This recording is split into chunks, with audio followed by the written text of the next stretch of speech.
En los libros de historia, en los documentales, en las revistas ilustradas, el apellido Spencer aparece siempre como sinónimo de aristocracia británica, de refinamiento, de linaje impecable. Cuando Diana Frances Spencer contrajo matrimonio con el príncipe Carlos de Gales, el 29 de julio de 1981, los medios de comunicación presentaron la boda como un cuento de hadas, la joven de familia noble que se convierte en princesa. Pero detrás de esa narrativa cuidadosamente construida, se oculta una historia mucho más compleja, más antigua y mucho más reveladora sobre cómo funciona realmente el poder en Inglaterra. Porque los Spencer no son simplemente una familia aristocrática más, son una dinastía cuya fortuna, influencia y supervivencia política se construyeron sobre decisiones financieras calculadas, alianzas matrimoniales estratégicas y una capacidad excepcional para adaptarse a los cambios de régimen sin perder nunca su posición cerca del centro del poder. La historia oficial habla de nobleza, de honor, de servicio a la corona. La historia real habla de lana, de tierras, de deuda, de matrimonios pactados y de un sistema económico que convirtió a una familia de granjeros prósperos en una de las dinastías más influyentes de medio milenio de historia británica. Este no es un relato sobre títulos nobiliarios, es un relato sobre cómo se construye una fortuna, cómo se preserva a través de generaciones y cómo el dinero, cuando se maneja con suficiente astucia, se transforma en poder político duradero. Los orígenes de la familia Spencer no tienen nada de romántico. No hay castillos medievales, ni hazañas militares legendarias, ni vínculos antiguos con la monarquía. Hay, en cambio, algo mucho más prosaico y mucho más revelador: ovejas. A mediados del siglo XV, cuando Inglaterra se desangraba en las guerras de las rosas, una familia de la pequeña nobleza rural comenzaba a acumular capital de una forma que entonces era relativamente novedosa.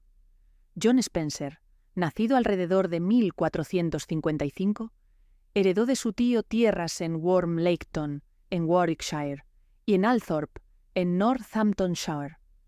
Althorp, pronunciado Oltrop por la propia familia Spencer, se convertiría con el tiempo en la sede ancestral de la dinastía. Pero en aquel momento no era más que una propiedad rural entre muchas otras. Lo que distinguió a John Spencer de otros pequeños terratenientes de su época no fue su linaje, sino su capacidad para identificar una oportunidad económica y explotarla de manera sistemática. Inglaterra, a finales del siglo XV, estaba integrada en una red comercial europea en expansión. Los Países Bajos, en particular Flandes, se habían convertido en el centro manufacturero textil más importante de Europa. La demanda de lana inglesa era enorme, y John Spencer entendió que la verdadera riqueza no estaba en poseer tierras, sino en convertir esas tierras en una máquina de producción orientada a la exportación.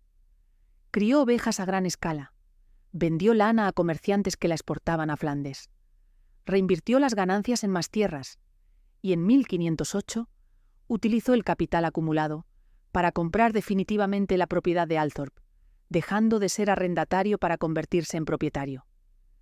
Esa compra no fue un gesto simbólico, fue una declaración de independencia económica. A partir de ese momento, los Spencer controlaban directamente los medios de producción, la tierra, el ganado y el acceso a los mercados de exportación.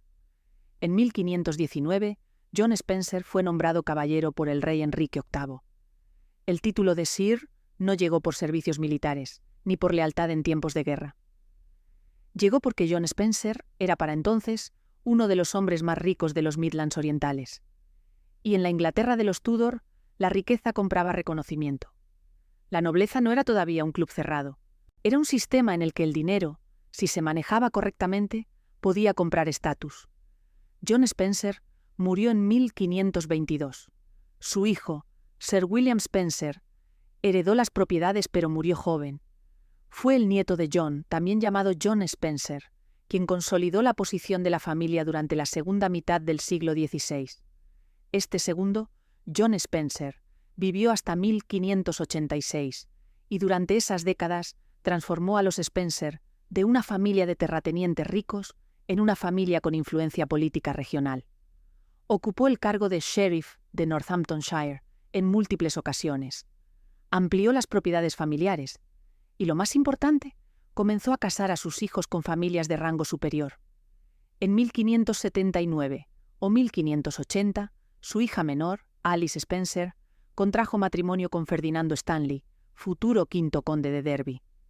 Los Stanley eran una de las familias nobles más poderosas de Inglaterra. Tenían vínculos de sangre con la familia real.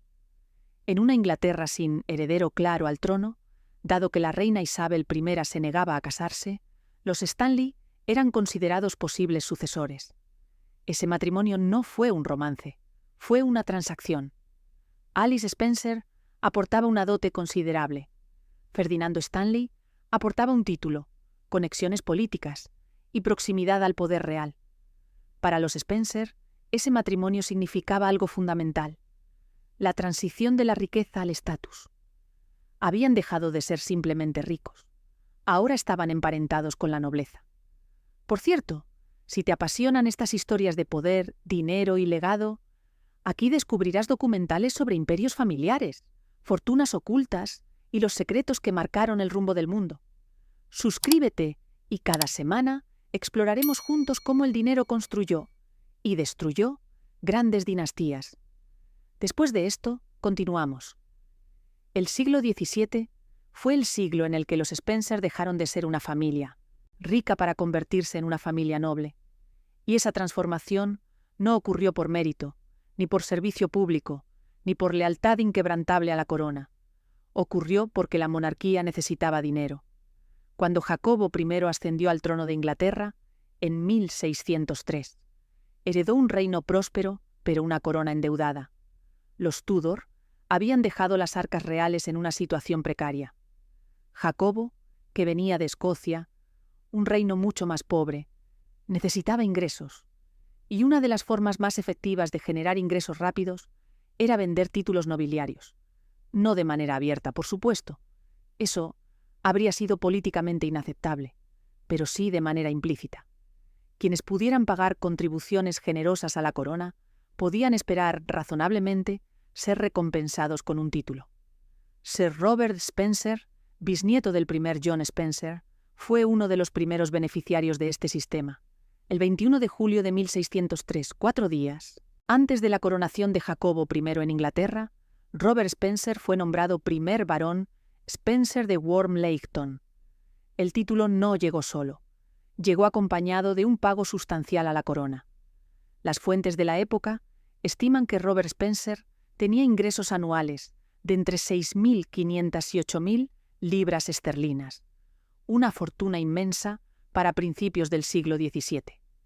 Esa riqueza lo convertía en uno de los terratenientes más prósperos de Inglaterra. Pero también planteaba una pregunta incómoda. ¿De dónde venía exactamente todo ese dinero? La respuesta es compleja, pero se puede resumir en 3 palabras. Acumulación de tierras. Durante el siglo XVI, Inglaterra experimentó un proceso de concentración de la propiedad rural. La disolución de los monasterios bajo Enrique VIII había liberado enormes extensiones de tierra que fueron compradas por familias como los Spencer. Al mismo tiempo, los cercamientos, el proceso mediante el cual tierras comunales eran privatizadas y convertidas en pastizales para ovejas, expulsaron a miles de campesinos de sus tierras. Esos campesinos se convirtieron en mano de obra barata, y las familias que controlaban las tierras, como los Spencer, se enriquecieron. Robert Spencer no inventó este sistema, pero lo explotó de manera eficiente, y cuando llegó el momento de convertir esa riqueza en estatus, estaba preparado. En 1618, la corona le ofreció un condado a cambio de 10.000 libras esterlinas. Robert rechazó la oferta. Prefirió reinvertir ese dinero en sus propiedades. Esa decisión revela algo importante sobre la mentalidad de los Spencer en ese momento. No buscaban simplemente títulos. Buscaban consolidar una base económica sólida que pudiera sostener a la familia durante generaciones. Robert Spencer murió en 1627. Su hijo, William, segundo barón Spencer, murió joven en 1636. Y así, el título pasó a Henry Spencer, tercer barón Spencer, que tenía apenas 16 años cuando heredó. La juventud de Henry coincidió con uno de los períodos más turbulentos de la historia inglesa, el inicio de las guerras civiles. A principios de la década de 1640, Inglaterra estaba al borde del colapso. El rey Carlos primero había gobernado sin convocar al Parlamento durante 11 años, un período conocido como la tiranía de los 11 años. Había intentado imponer reformas religiosas en Escocia, lo que desencadenó las guerras de los obispos. Había perdido el control de Newcastle, cuyo carbón era esencial para calentar Londres durante el invierno. Y en octubre de 1641 estalló una rebelión en Irlanda. En ese contexto, la nobleza inglesa tuvo que elegir bando. Algunos apoyaron al Parlamento, otros apoyaron al rey. Henry Spencer eligió al rey, no porque fuera un monárquico fanático, sino porque, como muchos nobles, temía que una victoria parlamentaria pudiera amenazar el orden social establecido. Henry luchó en la batalla de Edgehill, uno de los primeros enfrentamientos importantes de la Guerra Civil, el 23 de octubre de 1642. Fue recompensado en junio de 1643, cuando el rey lo nombró primer conde de Sunderland. 3 meses después, Henry Spencer murió en la batalla de Newbury. Tenía 22 años. Su hijo, Robert, tenía 2 años. Y así, el condado de Sunderland pasó a un niño que no tenía memoria de su padre.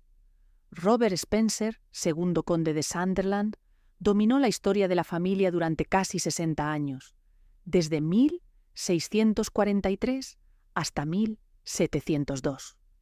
Su vida abarcó la Guerra Civil, la ejecución de Carlos I, la República de Oliver Cromwell, la restauración de Carlos II, la crisis de exclusión, la Revolución Gloriosa y el inicio de la dinastía Hannover. Robert navegó todos esos cambios de régimen sin perder nunca su posición. Esa capacidad de adaptación no fue accidental. Fue el resultado de una estrategia política deliberada. Mantenerse cerca del poder, sin comprometerse nunca de manera irreversible con una facción. Robert pasó su infancia en Inglaterra durante la República. En 1658, él y su madre abandonaron Inglaterra y se trasladaron al continente, donde la familia real Stuart y muchos nobles realistas vivían en el exilio. Cuando la monarquía fue restaurada en 1660, Robert regresó a Inglaterra. Pero no de inmediato. Viajó por Europa durante varios años, estableciendo contactos, aprendiendo idiomas y observando cómo funcionaban las cortes continentales. Cuando finalmente regresó a Inglaterra, en 1665, se convirtió en un firme partidario de la monarquía. Sirvió como embajador en Francia y España, y de manera menos glamorosa, se convirtió en un intermediario encargado de gestionar las relaciones del rey con sus diversas amantes. Era un papel humillante, pero también revelador. Robert Spencer entendía que el poder real no siempre se ejercía en público, sino en los pasillos traseros, en las conversaciones privadas, en los favores discretos. Cuando Jacobo II, hermano de Carlos II, fue derrocado en 1688 debido a su catolicismo, Robert Spencer apoyó la Revolución Gloriosa que colocó a María II y a su esposo, Guillermo de Orange, en el trono. Una vez más, había elegido el bando ganador, pero la verdadera obsesión de Robert Spencer no era la política, era la arquitectura. A mediados de la década de 1680, comenzó la construcción de Althorp House, la nueva sede de la familia Spencer. La casa anterior era modesta, casi vergonzosa para una familia de su rango.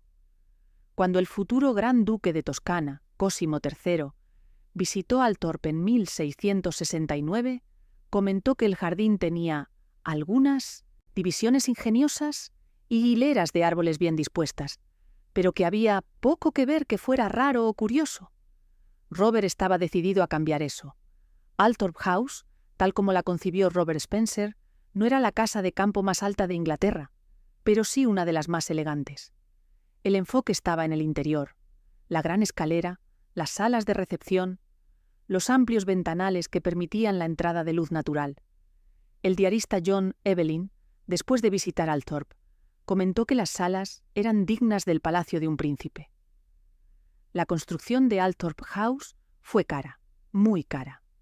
Y Robert Spencer, a diferencia de sus antepasados, no era un administrador prudente. Era un derrochador. Gastaba enormes sumas en arte, en muebles, en fiestas, en mantener una presencia social adecuada a su rango. Y cuando murió en 1702, dejó a la familia profundamente endeudada. Casi todos sus 5 hijos murieron jóvenes, y el condado pasó a su hijo menor, Charles Spencer, tercer conde de Sunderland. Charles Spencer heredó un título, una casa magnífica y una montaña de deudas, pero también heredó algo más valioso, conexiones políticas. Y la más importante de esas conexiones llegó a través de su segundo matrimonio.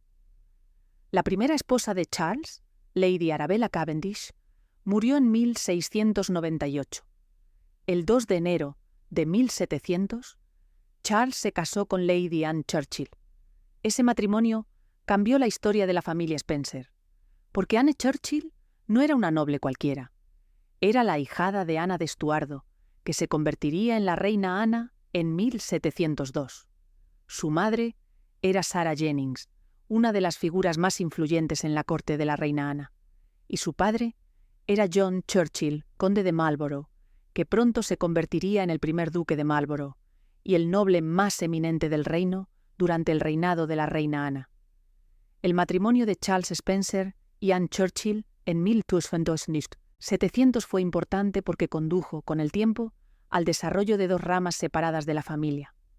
La línea Spencer, que continuó residiendo en Althorp House, y una línea Spencer-Churchill, separada, que viviría en el palacio de Blenheim y ostentaría el título más senior de duque de Marlborough.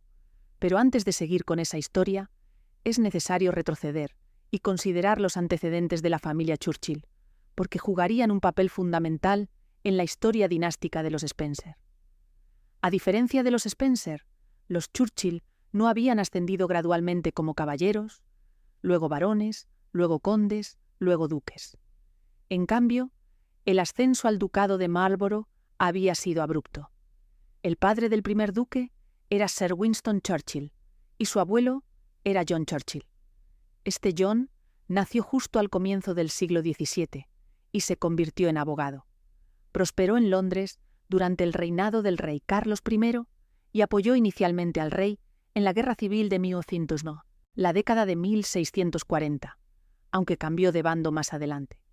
Su hijo, Sir Winston, era un joven de poco más de 20 años cuando estalló el conflicto entre el rey y el Parlamento y se unió a los realistas. Sir Winston se había casado con Sarah Winston, de ahí la aparición del nombre Winston como nombre de pila en la familia, resultado del uso de un apellido materno como nombre personal. Sir Winston permaneció como un realista comprometido, incluso después de la derrota y ejecución del rey Carlos I. Fue recompensado por su lealtad en la década de 1660 por Carlos II después de la restauración de la monarquía.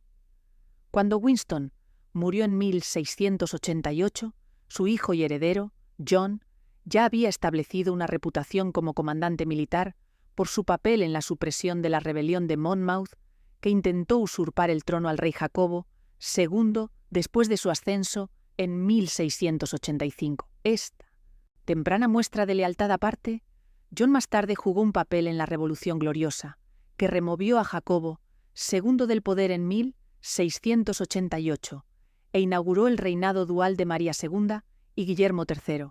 Como recompensa, John fue nombrado conde de Marlborough.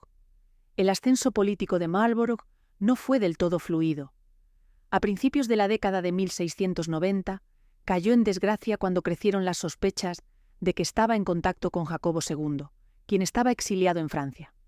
Finalmente, fue arrestado y detenido en la Torre de Londres en el verano de 1694, después de que surgieran acusaciones de que había traicionado planes militares a los franceses. Sin embargo, la muerte de María II en diciembre de 1694 proporcionó una ventana para que la futura reina Ana organizara un acercamiento parcial con Guillermo III, después de que la esposa de John, Sarah, implorara a su gran amiga Ana que lo hiciera. La ascensión de Ana, en 1702, aseguró el completo resurgimiento de Churchill como figura líder en la política inglesa. Ana también lo elevó al título de Duque de Marlborough. Se convirtió en el principal comandante militar del país en la Guerra de Sucesión Española, que se desató entre 1701 y 1713. Esta se libró entre los franceses, españoles y bávaros por un lado, y Inglaterra, Austria, la República Holandesa y Prusia por el otro, sobre las respectivas reclamaciones de las casas reales de Francia y Austria al trono de España. El 13 de agosto de 1704, Churchill lideró un ejército de la Gran Alianza que derrotó a los franceses y bávaros en Blenheim, en el sur de Alemania, y les impidió intentar atacar Viena. La victoria consolidó la reputación de Marlborough como uno de los grandes comandantes militares de Europa, aunque nunca pudo asestar un golpe decisivo contra los franceses en la guerra, que finalmente descendió hasta un punto muerto. De vuelta en Inglaterra, comenzó el trabajo en el Palacio de Blenheim como sede de la familia Churchill en 1705. Solo se completó en 1722.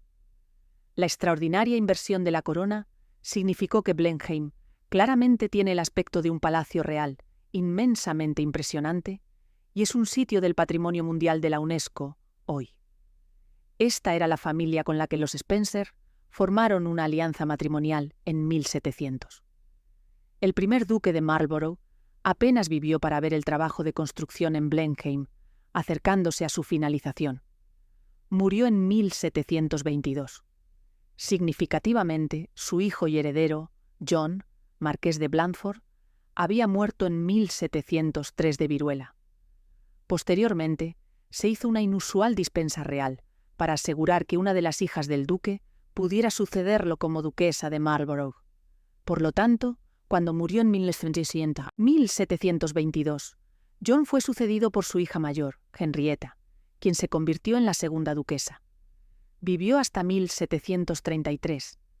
2 años antes, su único hijo, William, había muerto por hemorragia interna, probablemente causada por la ruptura de un órgano cuando tenía poco más de 30 años. Lo que esto significaba era que la siguiente persona en la línea de sucesión era Charles Spencer, el hijo de Charles Spencer, tercer conde de Sunderland, y Anne Churchill, que se habían casado en 1700. Por lo tanto, el joven Charles, que nació en 1706, se convirtió en el tercer duque de Marlborough. Él usó el nombre Spencer, al igual que su hijo y heredero. Pero el quinto duque, George, adoptaría más tarde el apellido dual Spencer-Churchill, después de ascender al título en 1817. Esto fue en honor a la formidable reputación histórica de su antepasado, el primer duque, y también un reconocimiento de la peculiar dispensa dinástica que se había hecho en 1706 para permitir que el título de Marlborough continuara a través de la línea femenina. Por lo tanto, la rama de la familia Spencer, que continuó ostentando el título de Marlborough y vivió en el Palacio de Blenheim, se conoce típicamente como los Spencer-Churchill. Como veremos en un momento mucho más tarde, los miembros de la familia prescindieron del uso del elemento Spencer del apellido dual por completo y se conocieron simplemente como los Churchill una vez más. Althorp House no continuó en el lado Spencer-Churchill de la familia. En cambio, la sede ancestral de la familia Spencer descendió a un hijo menor del tercer conde de Sunderland. Este era otro John Spencer. Nació en 1708 y heredó las tierras de Althorp a principios de 1734, después de que se decidiera la división completa de la propiedad familiar conjunta. John vivió hasta 1746 como un eminente caballero rural y un miembro de larga data del Parlamento, pero no adquirió un título propio. En cambio, era conocido simplemente como el honorable John Spencer.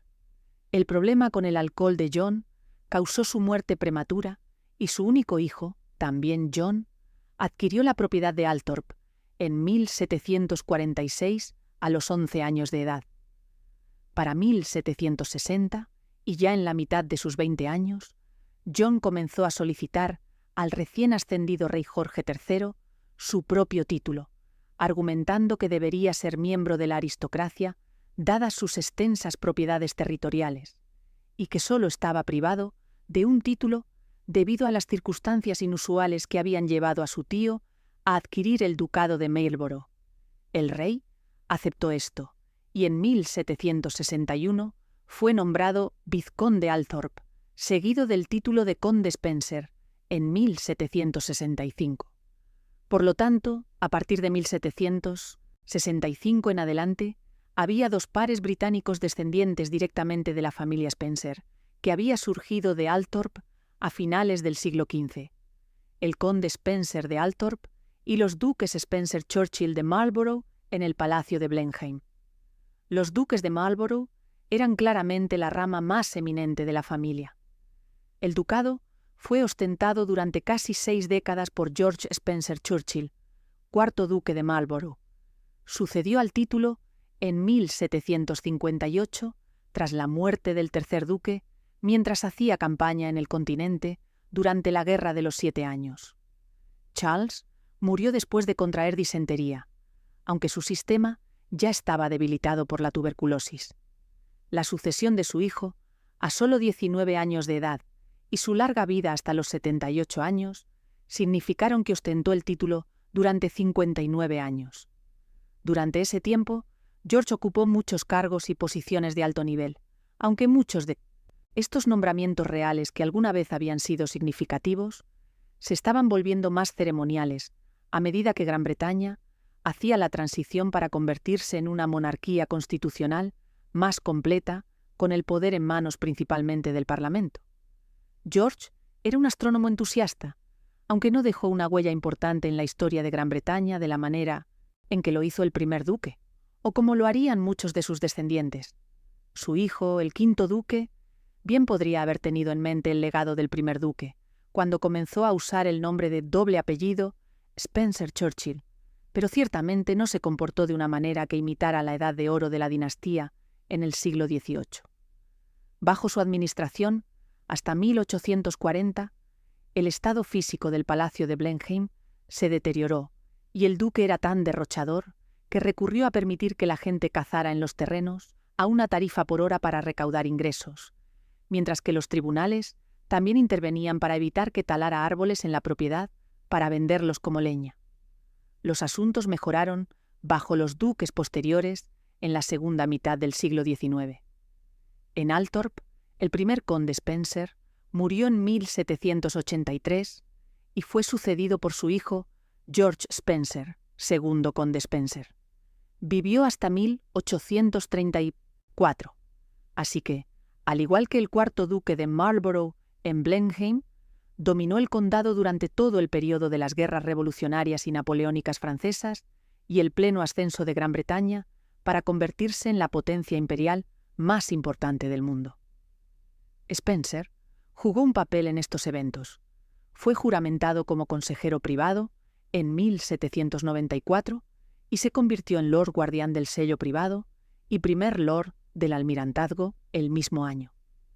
Esta fue una acumulación importante de posiciones en el apogeo de las guerras revolucionarias francesas, especialmente porque la Marina Real Británica era tan central para una guerra en la que los ejércitos de Francia llegaron a dominar el continente, pero Gran Bretaña permaneció en control de los océanos del mundo. Spencer tiene la peculiar distinción de haber diseñado un tipo de chaqueta que se hizo muy popular en las décadas de 1790 y 1800 y que fue nombrada en su honor. La Spencer o chaqueta Spencer era una chaqueta larga, a la que se le habían cortado las colas y se convirtió más en una chaqueta con forma de cardigan. El conde aparentemente pidió que le cortaran las colas de sus chaquetas a su sastre, después de que las colas de una se incendiaran en su casa. El diseño finalmente influyó en la chaqueta de mes, que todavía se usa como chaqueta formal de doble botonadura en eventos formales en Gran Bretaña y en instituciones tradicionales como Eton College. El segundo conde Spencer podría haber diseñado una chaqueta famosa, pero fue completamente eclipsado en el mundo social de la Inglaterra de finales del siglo XVIII por su hermana. Georgiana Spencer nació en 1757. El 7 de junio de 1774, el mismo día en que cumplió 17 años, se casó con William Cavendish, quinto duque de Devonshire. Devonshire era uno de los aristócratas más ricos e importantes de Gran Bretaña. Los Cavendish se habían casado con la familia Boyle a principios del siglo XVIII, que tenía enormes propiedades territoriales en Irlanda que se remontaban a cuando Richard Boyle, primer conde de Cork, había construido una propiedad de más de 100.000 acres en el sur de la isla, convirtiéndose repetidamente en el hombre más rico de Gran Bretaña e Irlanda en el proceso. Los Cavendish habían adquirido una riqueza considerable como consecuencia, y su propiedad en Chatsworth House, en Derbyshire, se convirtió en uno de los grandes centros aristocráticos de la Inglaterra del siglo XVIII. El matrimonio de Georgiana con la familia Cavendish se hizo infame. Era una belleza celebrada y una socialité de la época, pero también era notoria por sus aventuras y su hábito de juego. Georgiana también fue una gran mecenas de las artes, y ella misma escribió varios libros, mientras que también tenía un interés en las ciencias. Aunque no hay duda de su intelecto, su problema con el juego se volvió ruinoso. A mediados de la década de 1780, había acumulado deudas de más de 100.000 libras, una suma equivalente a más de 10 millones de libras en dinero de hoy. Continuó agregando más a sus deudas de juego hasta su fallecimiento en 1806, recurriendo finalmente a pedir prestadas grandes sumas a otros aristócratas e incluso a la familia real. Georgiana sería comparada más tarde con su sobrina nieta Diana, princesa de Gales, debido al elemento trágico de sus vidas vividas bajo la mirada pública. Una película sobre su vida, La Duquesa, basada en una biografía de Amanda Foreman, apareció en 2008. Aunque era una línea materna, la familia Cavendish descendía de Georgiana y forma parte de la historia de la familia Spencer. Su hijo William se convirtió en el sexto duque de Devonshire en 1811. Nunca se casó y era conocido como el duque soltero. Un horticultor destacado empleó a Sir Joseph Paxton para diseñar el elaborado invernadero en Chatsworth House, que sirvió como modelo posterior para el desarrollo del Crystal Palace en Londres, que albergó la Gran Exposición en 1851.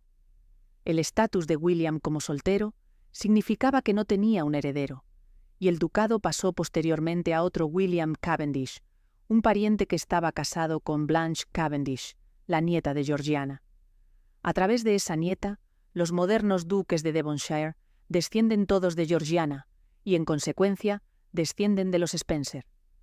Georgiana también tuvo una hija ilegítima, Elizabeth, de su aventura con Charles Grey, segundo conde Grey, quien mucho más tarde sirvió como primer ministro de Gran Bretaña entre 1830 y 1834, un período significativo en la historia del país, cuando se prohibió la esclavitud y se aprobó la Gran Ley de Reforma.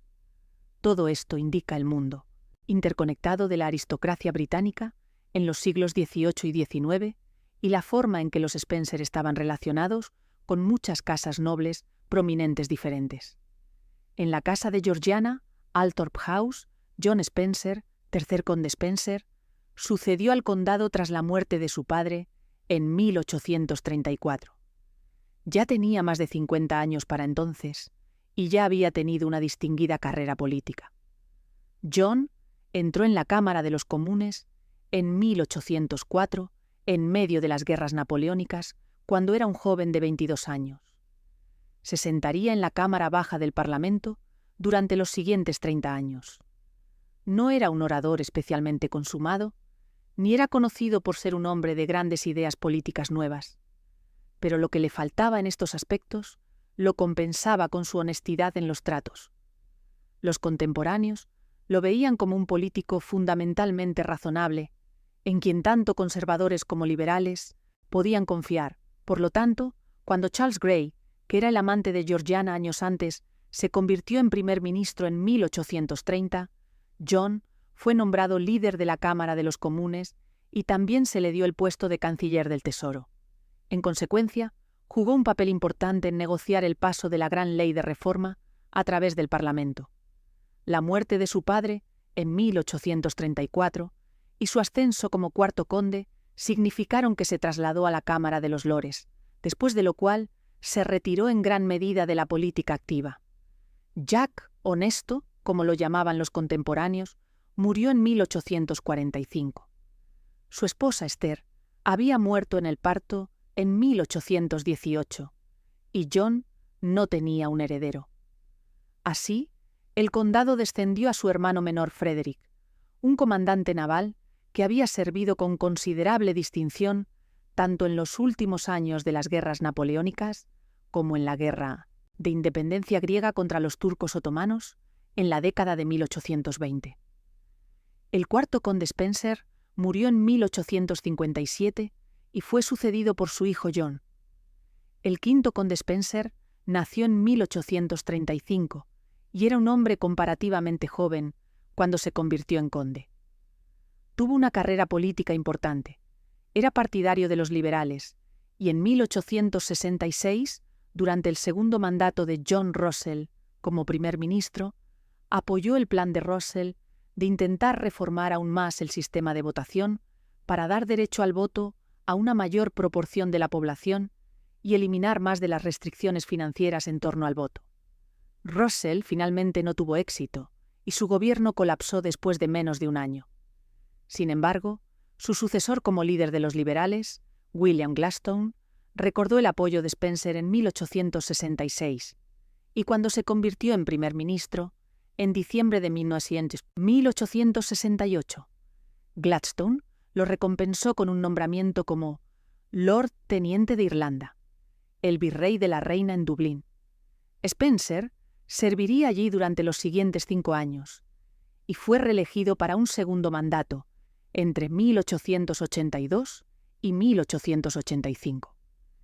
Esto significó que Spencer fue uno de los políticos más significativos en Irlanda durante un periodo crucial en la historia del país. Se estaban aprobando leyes agrarias liberales durante este tiempo para tratar de corregir las graves desigualdades del país que habían llevado a la devastación de la hambruna de la papa en la década de 1840 y que también habían creado una ola masiva de migración irlandesa a las Américas. Spencer era partidario de la reforma agraria e incluso apoyó el establecimiento de tribunales especiales para obligar a los principales terratenientes del país a ofrecer alquileres más justos a sus inquilinos. Su segundo mandato como virrey estuvo marcado por los asesinatos del Parque Phoenix, en los que el nuevo secretario jefe de Irlanda, Lord Frederick Cavendish, que fue nombrado junto con Spencer en 1882, fue apuñalado hasta la muerte en Dublín un día después de que llegaran a la capital. Spencer, en consecuencia, pasó su segundo periodo como Lord Teniente tratando de frenar las acciones de los grupos terroristas irlandeses, mientras también se involucraba en reformas muy necesarias para abordar los agravios políticos en el país. Spencer, que era conocido como el Conde Rojo debido al color de su barba, más tarde sirvió como primer Lord del Almirantazgo entre 1892 y 1895. Fue considerado un posible sucesor de Gladstone como líder de los liberales, aunque esa ambición nunca se realizó. Por cierto, si te interesa entender cómo nacieron las grandes fortunas, los imperios empresariales y las familias que dominaron la historia, en este canal, cada semana te esperan historias reales que mezclan ambición, poder y destino. Suscríbete y descubre los secretos que cambiaron el curso del mundo. A continuación seguimos. Los condes de Spencer y los duques de Marlborough no eran, por supuesto, los únicos miembros de las familias Spencer y Spencer-Churchill. Había miembros más jóvenes de la familia en cada generación que dejaron su huella en la historia del período. Algunos incluso tenían títulos más jóvenes. Francis Spencer, un hijo menor del cuarto duque de Marlborough, por ejemplo, fue nombrado primer barón Churchill en 1815, durante la creación de nuevos títulos para marcar el final de las guerras napoleónicas. Su hijo, el segundo barón Churchill, sirvió como diplomático en el continente, en las cortes de Portugal y Austria, en la década de 1820. El hermano del segundo barón Churchill, Sir Augustus Spencer, fue un militar que jugó un papel importante en la guerra de Crimea. Por ejemplo, lideró el 44º Regimiento de Infantería en el sitio de Sebastopol en 1854 y 1855. Un primo, Lord George Spencer Churchill, un hijo del quinto duque de Marlborough, tuvo una carrera militar en el continente también, en un momento mucho más temprano. Sirvió extensamente en la Guerra Peninsular, la campaña británica contra la ocupación napoleónica de España. Lord Alan Spencer Churchill, un hijo del sexto duque de Marlborough, fue un hombre de negocios que se involucró en la construcción naval en Thames Iron Works and Shipbuilding Company, además de jugar un papel en el desarrollo del West Country inglés como destino turístico en la década de 1860. En el lado de Althorp de la familia, los hijos del segundo conde Spencer tuvieron vidas coloridas. Su hija, Sarah Littleton, se convirtió en dama de compañía de la reina Victoria y actuó como institutriz en el Buckingham, hogar del futuro rey, Eduardo VII, cuando era niño. Su hermano George se convirtió públicamente al catolicismo y se convirtió en miembro de los pasionistas con el nombre adoptado de Ignatius. Pasó su vida tratando de hacer crecer nuevamente la Iglesia Católica Romana en un país que era casi universalmente protestante en el siglo XIX. Es candidato a la santidad dentro de la Iglesia Católica Romana, hoy después de recibir el título de venerable en 2021 por el Papa Francisco. En la segunda mitad del siglo XIX, los duques de Marlborough eran algunos de los nobles más importantes del reino en términos de su antigüedad, pero ciertamente no hicieron una contribución tan sustancial a la política de la nación como lo hicieron tanto el tercer como el quinto conde Spencer. El sexto duque de Marlborough, por ejemplo, era conocido como un ávido navegante, pero no por mucho más. El séptimo duque, John Spencer Churchill, tuvo una carrera más distinguida, aunque rechazó muchas oportunidades. En una extraña coincidencia, se le ofreció el puesto de Lord Teniente de Irlanda en 1874, después de que Benjamin Disraeli formara un nuevo gobierno conservador. Si hubiera aceptado el puesto, habría sucedido a su primo, el quinto conde Spencer. En cambio, declinó inicialmente antes de asumir el puesto en 1876 y servir como virrey de Irlanda hasta 1880, aunque su influencia sobre el país no fue tan sustancial como la de su primo. Más ampliamente, esto enfatiza cómo los dos lados de la dinastía Spencer más amplia habían llegado a ocupar los dos lados diferentes de la división política en la Gran Bretaña del siglo XIX. Los condes Spencer de Althorp tendían a ser liberales, mientras que los duques de Marlborough de Blenheim eran conservadores. Los duques continuaron apoyando a los conservadores en el siglo XX. El noveno duque, por ejemplo, fue el pagador general y el subsecretario de Estado para las colonias en los gobiernos conservadores a finales del siglo XIX y principios del siglo XX. El político más importante del lado de Blenheim de la familia en el siglo XIX no fue uno de los duques. Randolph Spencer Churchill era un hijo menor del séptimo duque de Marlborough, pero probablemente fue el miembro más significativo de la rama de Blenheim de la dinastía Spencer, más amplia desde el primer duque un siglo y medio antes. Nacido en 1849, Randolph saltó a la prominencia en el Parlamento británico a mediados de la década de 1870. En 1878, se convirtió en un defensor de una forma de conservadurismo independiente después de lanzar un ataque contra la vieja guardia de los conservadores. En el Parlamento, de 1880 a 1885, era conocido como miembro del llamado Cuarto Partido, un grupo de 4 diputados conservadores que atacaban tanto al gobierno liberal, liderado por William Gladstone, como al liderazgo del Partido Conservador que formaba la oposición. Esto llevó a Randolph a convertirse en uno de los primeros ideólogos de lo que entonces se conocía como democracia conservadora, pero que ahora se llama más comúnmente conservadurismo de una nación. El ascenso de Randolph como líder de los conservadores se confirmó después de que el marqués de Salisbury llevara a los conservadores de regreso al gobierno en 1885 y Randolph se convirtiera en secretario de Estado para la India y luego en canciller del Tesoro. Mucho antes de esto, había contribuido a la revitalización de Blenheim y las finanzas de la familia al casarse con Jenny Jerome, la hija de un financiero con sede en Brooklyn. Era una de las llamadas duquesas del dólar, hijas de hombres de negocios estadounidenses ricos que se casaban con hogares aristocráticos, británicos con dificultades financieras en la era victoriana, intercambiando riqueza por prestigio y títulos. Randolph y Jenny tuvieron 2 hijos juntos, Winston, nacido en 1874, y Jack, nacido en 1880. Winston, como veremos, se convertiría en la figura política británica más importante de la primera mitad del siglo XX.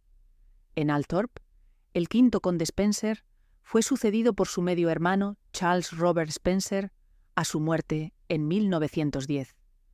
Charles continuó la tradición familiar de apoyar a los liberales y fue nombrado vizconde antes de que sucediera al condado para permitirle convertirse en Lord Chambelán dentro del gobierno de Henry Campbell Bannerman, el primer ministro liberal entre 1905 y 1908. Fue sucedido a su muerte en 1922 por su hijo de 30 años, Albert, séptimo conde Spencer. Albert fue la figura definitoria en Althorp durante el siglo XX, que vivió hasta los 83 años y ostentó el condado hasta 1975. Un veterano de la Primera Guerra Mundial, desempeñó muchos papeles importantes en el gobierno local de Northamptonshire a lo largo de su vida, incluso como administrador regional durante la Segunda Guerra Mundial. Su hijo, John Spencer, se convertiría en el 8º conde Spencer a su debido tiempo. Mucho antes de eso, se había casado con Frances Roche, una hija de Maurice Roche, 4º barón Fermoy, una familia con raíces en Munster, la provincia del sur de Irlanda. John y Frances se casaron en 1954 y tuvieron 5 hijos. Sarah y Jane nacieron en 1955 y 1957. Un hijo llamado John, como su padre, murió solo horas después de nacer, en 1960. Luego, el 1 de julio de 1961, nació una tercera hija llamada Diana. Su 5º hijo, otro hijo, Charles Spencer, nació 3 años después en mayo de 1964.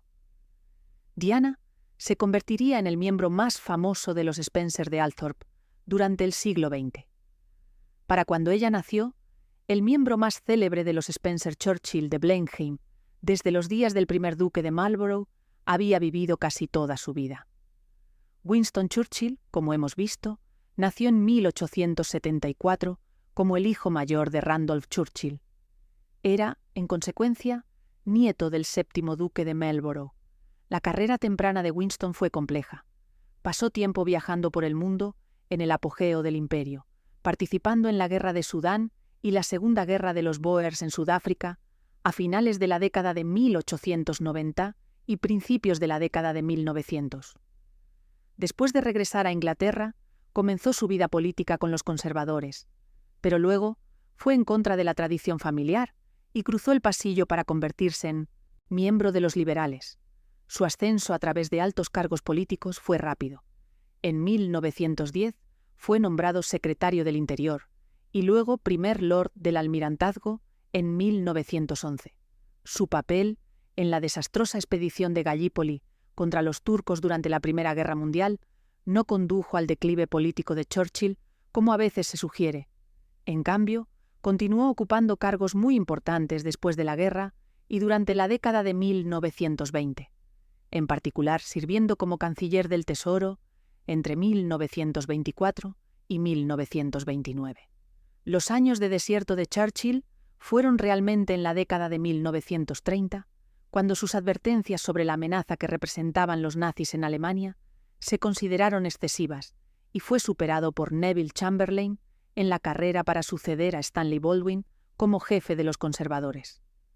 Churchill había regresado al partido a mediados de la década de 1920, cuando los liberales declinaron como fuerza política tras el ascenso del Partido Laborista.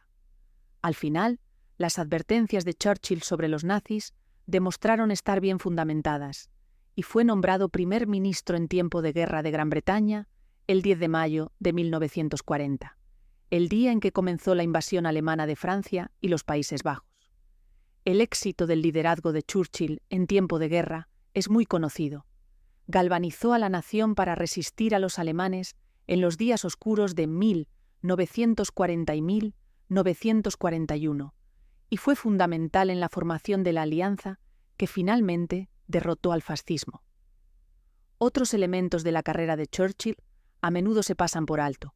Era, por ejemplo, un historiador formidable que ganó el Premio Nobel de Literatura. Posiblemente, su obra más importante fue un estudio de 4 volúmenes sobre el primer duque de Marlborough, cuyas primeras secciones trataban la historia del lado Churchill de la familia, remontándose muchos siglos atrás. Después de la muerte de Churchill, en enero de 1965, a los 90 años de edad, pasaron varios años antes de que otro miembro de la dinastía Spencer, más amplia, alcanzara prominencia pública. El 29 de julio de 1981, Diana Spencer, la hija del 8º conde Spencer, se casó con Carlos, príncipe de Gales, el heredero al trono e hijo mayor de la reina Isabel II. El matrimonio comenzó razonablemente bien. Diana y Carlos parecían agradarse. Ella fue bien comentada por los medios, y tuvieron 2 hijos rápidamente: William y Harry, nacidos en 1982 y 1984. Sin embargo, a partir de entonces, las cosas se deterioraron bastante rápido. Tanto Diana como Carlos fueron infieles, y para finales de la década de 1980 circulaban rumores en los medios sobre infidelidades, mientras que sus apariciones públicas y viajes reales juntos parecían cada vez más tensos. Finalmente, se separaron en 1992 y finalmente se divorciaron en 1996 después de años de revelaciones mediáticas. Diana murió en un accidente automovilístico mientras era perseguida por paparazzi por las calles de París el 31 de agosto de 1997. Salvo algún desarrollo inusual, su hijo mayor sucederá en años futuros como rey Guillermo del Reino Unido. Hay muchos otros miembros de las familias Spencer y Spencer-Churchill extendidas que podrían mencionarse. El 9º conde Spencer es Charles Spencer, el hermano de Diana. Sucedió al condado en 1992 tras la muerte del 8º conde. Aunque tiende a aparecer en los medios en relación con su hermana y su memoria, Charles es un historiador consumado que ha escrito libros sobre su propia familia y su sede ancestral en Althorp, así como obras sobre temas como la batalla de Blenheim y el destino de los hombres que firmaron la sentencia de muerte del rey Carlos I en 1649. El heredero de Charles, el futuro 10º conde Spencer, Louis, es actor. El ducado de Marlborough fue ostentado por el 11º duque, John Spencer Churchill, entre 1972 y 2014. Su hijo, Charles James, llevó un estilo de vida de playboy muy publicitado en las décadas de 1980 y 1990, lo que llevó a esfuerzos del 11º duque para colocar la futura custodia del Palacio de Blenheim fuera de su control legal. En 1995, Charles James fue encarcelado brevemente por falsificar recetas médicas, uno de 3 períodos tras las rejas. Se convirtió en el 12º duque de Marlborough en 2014. Aunque había evitado en gran medida demasiada controversia pública después de convertirse en duque, en diciembre de 2025, el 12º duque, que ahora tiene 70 y tantos años, fue acusado de varios cargos de estrangulamiento de su segunda esposa, Edla. Se habían divorciado en 2024. El Palacio de Blenheim está en manos y es administrado por un fideicomiso hoy, establecido por el 11º duque. Pero más allá de los escándalos, más allá de los títulos, más allá de las biografías individuales, la historia de la familia Spencer es, en su esencia, la historia de cómo se construye y se preserva el poder en una sociedad aristocrática. Y esa historia comienza y termina con una pregunta fundamental. ¿Cómo se convierte la riqueza en estatus y cómo se convierte el estatus en influencia política? ¿Duradera? La respuesta, en el caso de los Spencer, es compleja, pero clara. Primero, acumulación de capital. John Spencer, el granjero de ovejas del siglo XV, no heredó una fortuna. La construyó. Identificó una oportunidad económica, la explotación de la lana inglesa para los mercados textiles de Flandes, y la persiguió de manera sistemática. Compró tierras, reinvirtió ganancias, y cuando tuvo suficiente capital, compró la propiedad de Althorp. Esa compra no fue simbólica. Fue el momento en que la familia Spencer dejó de ser arrendataria para convertirse en propietaria. Segundo, conversión de riqueza en estatus. Durante el siglo XVI, los Spencer utilizaron su riqueza para ascender socialmente. Ocuparon cargos locales, se casaron con familias de rango superior, y cuando llegó el momento adecuado, en 1603, pagaron por un título nobiliario. Ese pago no fue un soborno, fue una transacción dentro de un sistema en el que la corona necesitaba ingresos y las familias ricas necesitaban legitimidad social. Tercero, consolidación de estatus a través de alianzas matrimoniales. El matrimonio de Charles Spencer con Anne Churchill en 1700 fue el momento decisivo en la historia de la familia. Ese matrimonio vinculó a los Spencer con la familia más poderosa de la Inglaterra de principios del siglo XVIII. Y cuando las circunstancias dinásticas inusuales llevaron a que el título de Marlborough pasara a través de la línea femenina, los Spencer se convirtieron en duques. Cuarto, diversificación de ramas familiares. La división de la familia en dos ramas, los Spencer de Althorp y los Spencer Churchill de Blenheim, no fue un accidente. Fue el resultado de decisiones legales y dinásticas deliberadas. Y esa división permitió a la familia ocupar ambos lados del espectro político británico. Los Spencer de Althorp se convirtieron en liberales. Los Spencer Churchill de Blenheim se convirtieron en conservadores. Esa diversificación política fue una forma de seguro. Sin importar qué partido estuviera en el poder, un miembro de la familia Spencer más amplia estaba bien posicionado. Quinto, gestión de la reputación pública. A lo largo de los siglos XVIII, XIX y XX, los miembros de la familia Spencer ocuparon cargos importantes.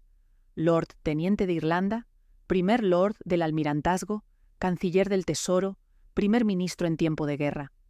Esos cargos no eran simplemente honoríficos, eran posiciones de poder real, y la familia Spencer en general las desempeñó de manera competente. Eso construyó una reputación de servicio público que legitimó su posición en la cúspide de la sociedad británica.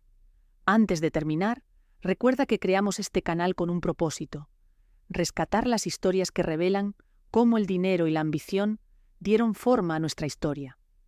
Porque entender las grandes fortunas es entender el poder, la humanidad y sus sombras. Suscríbete y forma parte de esta comunidad que ama descubrir los secretos del pasado. Retomemos desde aquí. Pero también hay un lado más oscuro en esta historia, porque la riqueza de los Spencer, como la riqueza de casi todas las grandes familias aristocráticas británicas, no se construyó en el vacío. Se construyó sobre un sistema económico que desplazó a miles de campesinos de sus tierras a través de los cercamientos. Se construyó sobre un sistema comercial que dependía de la exportación de lana inglesa a los Países Bajos, un sistema que enriqueció a los terratenientes, pero empobreció a los trabajadores textiles ingleses. Se construyó sobre un sistema político en el que los títulos nobiliarios podían comprarse, en el que los cargos públicos eran a menudo hereditarios o dependían de conexiones familiares, y en el que el acceso al poder estaba determinado por el nacimiento y la riqueza, no por el mérito. Y se construyó sobre un sistema social en el que las mujeres, como Georgiana Spencer, eran tratadas como activos matrimoniales, casadas por alianza política y dote, no por amor o elección personal. La historia de Diana Spencer, princesa de Gales, es en muchos sentidos la culminación de esta larga historia. Diana no eligió nacer en la familia Spencer. No eligió el peso de las expectativas que venían con ese apellido. No eligió casarse con el príncipe Carlos, al menos no de la manera en que entendemos la elección hoy. Ese matrimonio fue el resultado de un sistema en el que las alianzas entre familias aristocráticas y la familia real seguían siendo importantes, en el que el linaje seguía importando, en el que Diana era vista, al menos inicialmente, como una novia adecuada para el heredero al trono, precisamente porque venía de una familia con 500 años de historia aristocrática. Pero Diana también representó algo nuevo. Representó el choque entre un sistema aristocrático antiguo y una cultura mediática moderna. Representó la tensión entre las expectativas públicas y la realidad privada. Y representó, en su vida y en su muerte, el costo humano de vivir dentro de un sistema de poder que trata a las personas como símbolos, como activos, como piezas en un juego dinástico. Su muerte, en 1997, perseguida por fotógrafos a través de las calles de París, fue trágica. Pero también fue simbólica. Fue el momento en que el sistema que había sostenido a la familia Spencer durante 500 años, un sistema basado en el control de la imagen pública, en la gestión de alianzas, en la preservación del estatus, finalmente colapsó bajo el peso de su propia contradicción. Porque Diana era, simultáneamente, un producto de ese sistema y una víctima de él. Era una Spencer, con todo lo que eso implicaba: riqueza, estatus, conexiones. Pero también era una persona, con deseos, miedos y vulnerabilidades que el sistema no podía acomodar. La historia de la familia Spencer, entonces, no es simplemente la historia de una familia aristocrática. Es la historia de cómo funciona el poder en una sociedad estratificada. Es la historia de cómo la riqueza se convierte en estatus y cómo el estatus se convierte en influencia política. Es la historia de cómo las familias preservan su posición a través de generaciones mediante la gestión cuidadosa de alianzas matrimoniales, inversiones financieras y reputación pública. Y es la historia de cómo ese sistema, por más exitoso que sea para las familias que lo dominan, tiene costos humanos reales. Los Spencer son una de las familias más históricas de Gran Bretaña. Sus orígenes se remontan a Northamptonshire a finales del siglo XV, cuando John Spencer siguió los pasos de su tío y se convirtió en un exitoso granjero de ovejas en Althorp. Esta se convirtió en la sede de la familia. John se convirtió en Sir John a principios del siglo XVI, mientras que Sir Robert Spencer fue nombrado barón en 1603 con la ascensión del rey Jacobo. Primero, debido a la riqueza y el poder de la familia, para entonces en los Midlands orientales. El condado de Sunderland siguió como recompensa por la lealtad del primer conde al rey Carlos, primero al comienzo de las guerras civiles inglesas de la década de 1640. Más tarde, los Spencer formaron una alianza matrimonial con los Churchill, atando su destino a la estrella ascendente de la política británica de finales de los Estuardo, John Churchill, el primer duque de Marlborough. En las décadas que siguieron, debido a su deseo de asegurar que un hijo propio lo sucediera y debido a sus estrechos lazos con la reina Ana a través de su esposa, Marlborough pudo hacer que se hiciera una disposición legal, mediante la cual su hija lo sucedió como segunda duquesa de Marlborough. Esta inusual dispensa llevó a que la familia se dividiera a mediados del siglo XVIII en los Spencer de Althorp y lo que se convirtió en los Spencer-Churchill del Palacio de Blenheim. En el siglo XIX, los condes Spencer jugaron un papel muy importante en el Partido Liberal, mientras que miembros de la rama Spencer-Churchill más amplia, como Randolph Churchill, se convirtieron en importantes conservadores. La familia Spencer alcanzó el pico de su fama en el siglo XX bajo el liderazgo en tiempo de guerra de Winston Churchill y a través del matrimonio de Diana Spencer con el príncipe Carlos. Sí, y cuando el príncipe William se convierta en rey Guillermo, será como descendiente del granjero de ovejas de Althorp, que hace 500 años fue nombrado caballero por el rey Enrique VIII, comenzando la notable historia de los Spencer. Pero más allá de los nombres, más allá de los títulos, más allá de las fechas, La verdadera lección de la historia de los Spencer es esta. El poder no se hereda simplemente. Se construye, se gestiona, se preserva y se adapta. Las familias que sobreviven durante siglos no son las que se aferran al pasado. Son las que entienden cómo funciona el poder en cada nueva era y se adaptan en consecuencia. Los Spencer entendieron en el siglo XV que la riqueza venía de la tierra y del comercio. Entendieron en el siglo XVI que el estatus venía de los matrimonios estratégicos. Entendieron en el siglo XVII que la supervivencia política requería flexibilidad, la capacidad de cambiar de bando cuando fuera necesario. Entendieron en el siglo XVIII que la diversificación, tener ramas familiares en ambos lados del espectro político, era una forma de seguro. Y entendieron en el siglo XIX y XX que el servicio público, ocupar cargos importantes, construir una reputación de competencia, era la forma de legitimar su posición en una sociedad cada vez más democrática.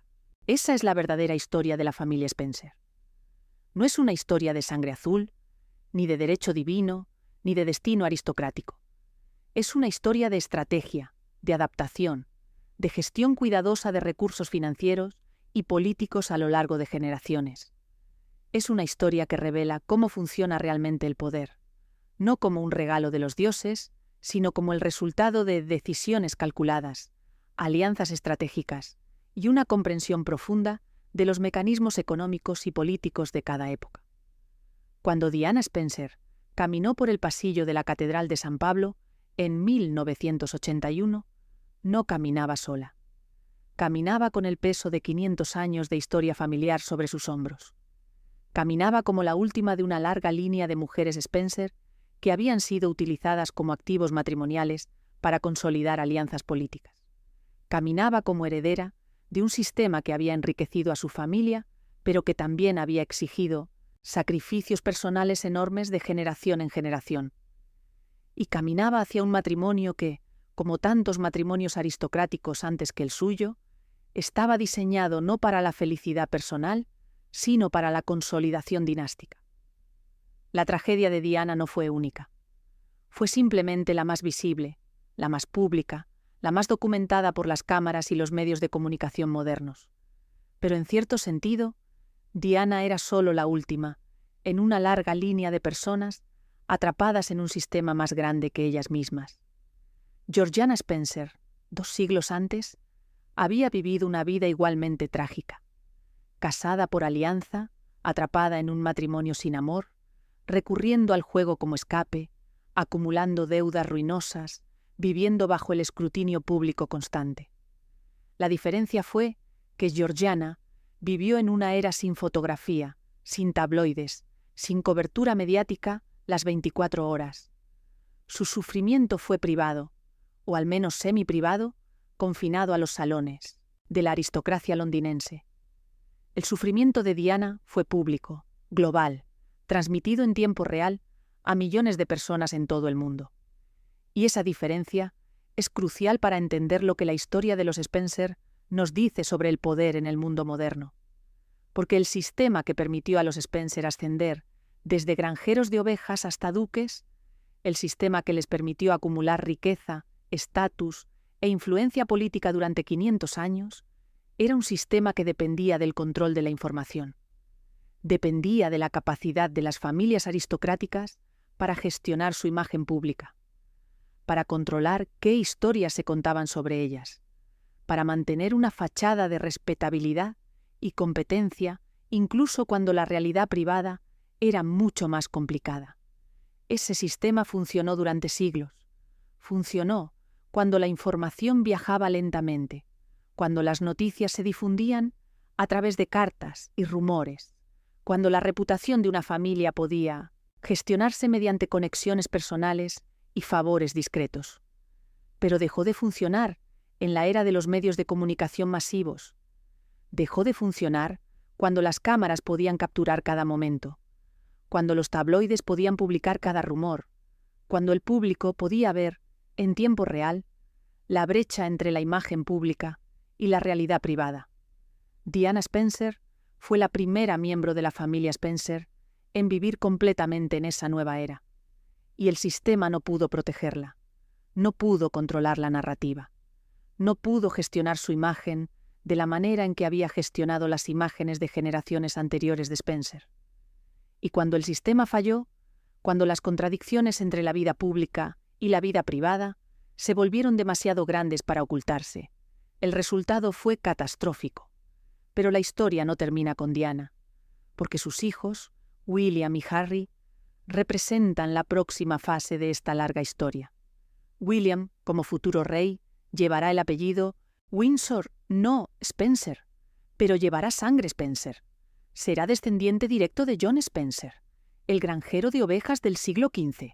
Será descendiente de Sir Robert Spencer, el primer barón. Será descendiente de Henry Spencer, primer conde de Sunderland, que murió luchando por el rey en la guerra civil. Será descendiente de Robert Spencer, que construyó Althorp House. Será descendiente de Charles Spencer, que se casó con Anne Churchill. Será descendiente de Georgiana Spencer, la duquesa trágica. Será descendiente de John Spencer, quinto conde Spencer, que sirvió como Lord Teniente de Irlanda. Y será descendiente de Diana Spencer, que se convirtió en la mujer más fotografiada del mundo y murió huyendo de las cámaras. Esa línea de descendencia no es simplemente genealógica, es una línea de poder, de riqueza, de influencia política que se extiende a lo largo de más de 500 años. Y la pregunta que plantea es fundamental. ¿Qué significa esa continuidad en el mundo moderno? ¿Qué significa que un descendiente de un granjero de ovejas del siglo XV pueda en el siglo XXI convertirse en rey de uno de los países más poderosos del mundo? La respuesta, en parte, es que el poder aristocrático nunca desapareció realmente, se adaptó, se transformó, se modernizó, pero nunca se disolvió. Las familias que dominaban Gran Bretaña en el siglo XVII, familias como los Spencer, los Churchill, los Cavendish, los Stanley, todavía tienen influencia hoy. Esa influencia ya no se ejerce de la misma manera. Ya no se ejerce a través del control directo de tierras y campesinos. Ya no se ejerce a través de títulos hereditarios en la Cámara de los Lores, aunque algunos de esos títulos todavía existen. Pero se ejerce a través de redes sociales, a través de conexiones educativas, a través del acceso a instituciones de élite, a través de la riqueza acumulada durante generaciones. Los Spencer de hoy no son granjeros de ovejas, no, son virreyes de Irlanda. No son primeros lores del almirantazgo, pero siguen siendo ricos, siguen siendo influyentes, siguen teniendo acceso a círculos de poder que están cerrados para la mayoría de las personas. Y eso no es un accidente. Es el resultado de 500 años de acumulación cuidadosa, de gestión estratégica, de adaptación a circunstancias cambiantes. La historia de la familia Spencer, entonces, es mucho más que la historia de una familia. Es una ventana a cómo funciona realmente el poder en las sociedades occidentales. Es una demostración de cómo la riqueza, una vez acumulada, puede preservarse a través de generaciones mediante estrategias específicas. Diversificación de activos, alianzas matrimoniales, inversión en educación, gestión de reputación, adaptación a cambios políticos. Es una demostración de cómo el estatus social, una vez adquirido, puede mantenerse incluso cuando las estructuras formales de poder cambian. Y es una demostración de cómo las desigualdades económicas y sociales, una vez establecidas, tienden a perpetuarse a sí mismas a menos que haya intervenciones deliberadas para redistribuir la riqueza y el poder. Los Spencer no son villanos, no son héroes, son simplemente actores racionales dentro de un sistema que recompensa ciertos comportamientos y castiga otros. Son personas que entendieron las reglas del juego y las jugaron de manera efectiva. Pero el hecho de que jugaran el juego de manera efectiva no significa que el juego en sí sea justo. No significa que el sistema que permitió a una familia acumular riqueza e influencia durante 500 años sea un sistema que debamos celebrar o preservar sin crítica. Porque detrás de cada título nobiliario hay una historia de cercamientos, de campesinos desplazados de sus tierras. Detrás de cada fortuna hay una historia de trabajadores mal pagados, de rentas extraídas, de oportunidades negadas a otros. Detrás de cada alianza matrimonial hay una historia de mujeres tratadas como activos, de elecciones personales subordinadas a estrategias familiares. Detrás de cada carrera política exitosa hay una historia de puertas abiertas por conexiones familiares, de oportunidades disponibles solo para aquellos nacidos en las familias correctas. Y detrás de cada generación de continuidad hay una historia de desigualdad perpetuada, de jerarquías sociales mantenidas, de poder concentrado en manos de unos pocos. La historia de los Spencer no es excepcional, es representativa. Representa cómo funcionan las élites, cómo se forman, cómo se perpetúan, cómo se adaptan. Y entender esa historia es esencial si queremos entender el mundo en el que vivimos hoy. Porque aunque los títulos nobiliarios ya no tienen el poder formal que tenían en el siglo XVII, las familias que los ostentan siguen siendo desproporcionadamente influyentes. Aunque los cercamientos de tierras ya no ocurren de la manera en que ocurrieron en el siglo XVI, la concentración de la riqueza continúa. Aunque las mujeres ya no son legalmente tratadas como propiedad de sus padres o esposos, las presiones sociales y económicas que limitan sus elecciones persisten. El legado de los Spencer, entonces, no es simplemente una cuestión de genealogía o de historia familiar. Es una cuestión de estructura social, de distribución del poder, de justicia económica. Y la pregunta que su historia plantea no es ¿cómo construyeron los Spencer su fortuna?, sino ¿qué tipo de sociedad permite que una familia acumule y preserve tanto poder durante tanto tiempo? Esa pregunta no tiene una respuesta fácil, pero es una pregunta que vale la pena hacer, porque solo al entender cómo se construyó el poder en el pasado, podemos comenzar a imaginar cómo podría distribuirse de manera más equitativa en el futuro. La historia de la familia Spencer es la historia de 500 años de éxito aristocrático, pero también es la historia de 500 años de desigualdad estructural. Es la historia de cómo algunas familias prosperan mientras otras luchan. Es la historia de cómo se construyen los imperios, no solo los imperios de naciones, sino los imperios de familias. Y es la historia de cómo el dinero, cuando se maneja con suficiente habilidad, se convierte en algo mucho más poderoso que el dinero. Se convierte en estatus, en influencia, en la capacidad de dar forma al curso de la historia. Los Spencer dieron forma a la historia de Gran Bretaña durante medio milenio. Desde John Spencer comprando tierras en Althorp en 1508, hasta Diana Spencer caminando hacia su matrimonio en 1981, hasta William Spencer preparándose para convertirse en rey en las décadas venideras, la familia ha estado en el centro de los eventos que definieron a una nación. Pero esa centralidad no fue un accidente. Fue el resultado de decisiones deliberadas, de estrategias calculadas, de una comprensión profunda de cómo funciona el poder. Y esa es la verdadera lección de su historia.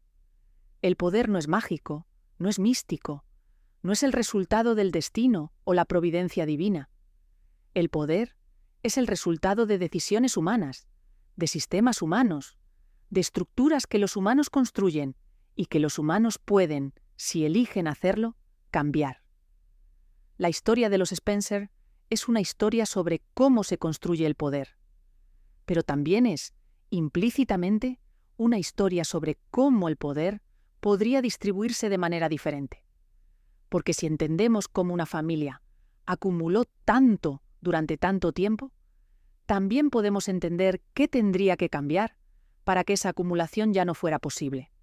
Esa es la verdadera historia detrás del linaje de la princesa Diana. No es una historia de cuento de hadas, es una historia de dinero, de tierra, de matrimonios estratégicos, de adaptación política y de la capacidad de una familia para navegar 500 años de cambio histórico sin perder nunca su posición cerca del centro del poder. Es una historia que revela, más claramente que casi cualquier otra, cómo funciona realmente el poder en las sociedades occidentales. Y es una historia que, si la escuchamos con atención, puede enseñarnos no solo sobre el pasado, sino también sobre el presente y sobre las posibilidades del futuro. Pero hay un elemento adicional en la historia de los Spencer que merece una reflexión más profunda: la relación entre la riqueza familiar y la identidad nacional. Porque los Spencer no son simplemente una familia rica. Son una familia que, durante siglos, ha estado entrelazada con la narrativa de lo que significa ser británico.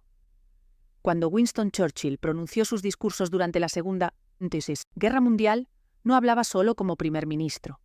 Hablaba como descendiente de John Churchill, primer duque de Marlborough, el comandante militar que había salvado a Europa de la dominación francesa 2 siglos antes.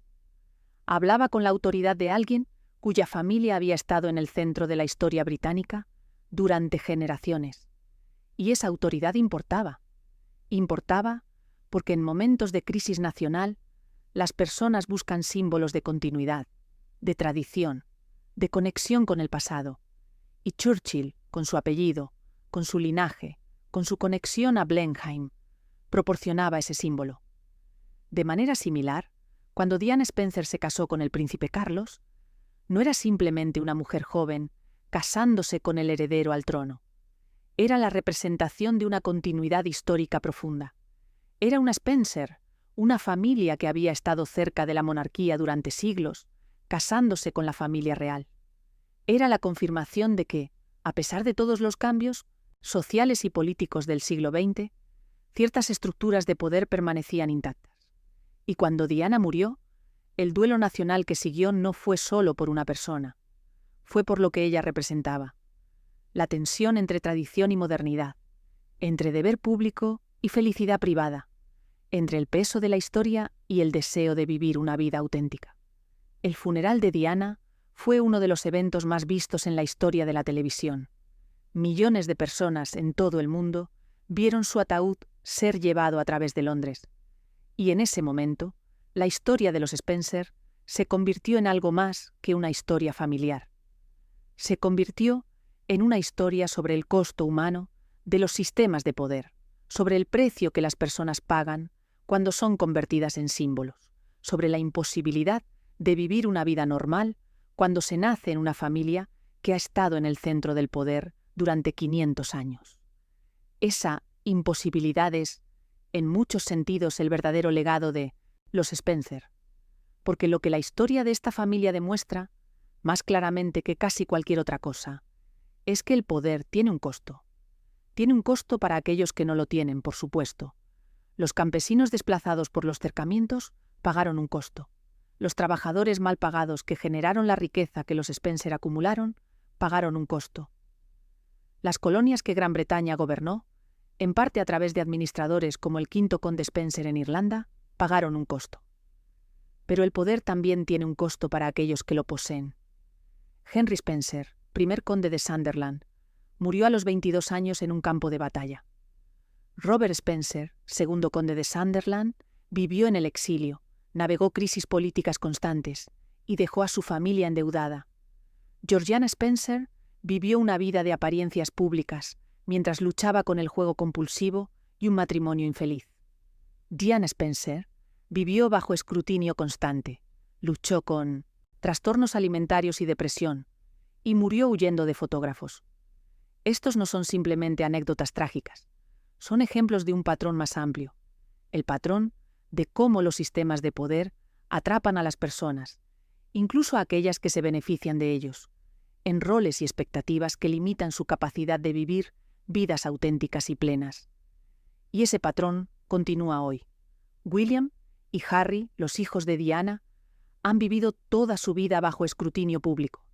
Han tenido que negociar constantemente entre las expectativas de su posición y sus deseos personales. Harry, en particular, ha hablado públicamente sobre el costo psicológico de crecer en la familia real, sobre la presión constante, sobre la imposibilidad de llevar una vida normal. Y aunque Harry no lleva el apellido Spencer, es tan descendiente de los Spencer como lo fue su madre. Lleva el mismo legado, la misma historia, el mismo peso de 500 años de acumulación de poder. La decisión de Harry de alejarse de la familia real, de mudarse a Estados Unidos, de intentar construir una vida fuera del sistema que definió a su familia durante generaciones, es en sí misma una declaración sobre ese legado. Es un reconocimiento de que el sistema tiene un costo demasiado alto. Es un intento de romper el patrón, de elegir la autonomía personal sobre la continuidad dinástica.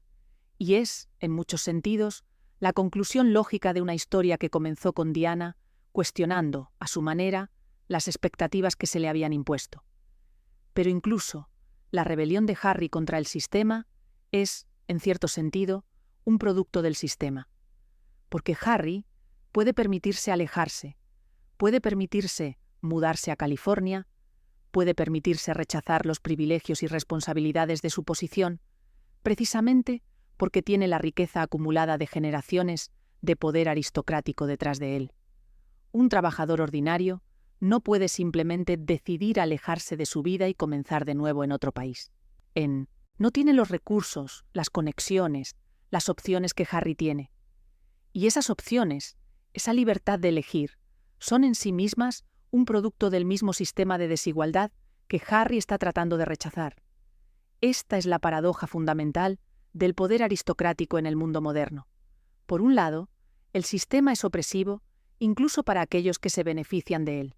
Impone expectativas, limita elecciones, convierte a las personas en símbolos.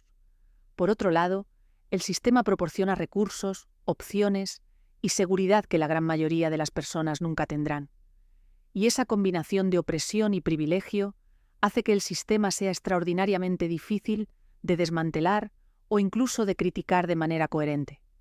Porque cuando criticamos a familias como los Spencer, cuando señalamos las desigualdades que su riqueza representa, es fácil que esa crítica se convierta en un ataque personal contra individuos que en muchos casos no eligieron nacer en esas familias y que están, a su manera, atrapados por las expectativas que vienen con su apellido. Pero cuando no criticamos esas desigualdades, cuando tratamos las historias de familias aristocráticas como simples entretenimientos, como cuentos de hadas o dramas históricos, corremos el riesgo de normalizar un sistema que concentra la riqueza y el poder en manos de unos pocos y que perpetúa las desigualdades de generación en generación. La historia de los Spencer, entonces, nos obliga a enfrentar preguntas incómodas.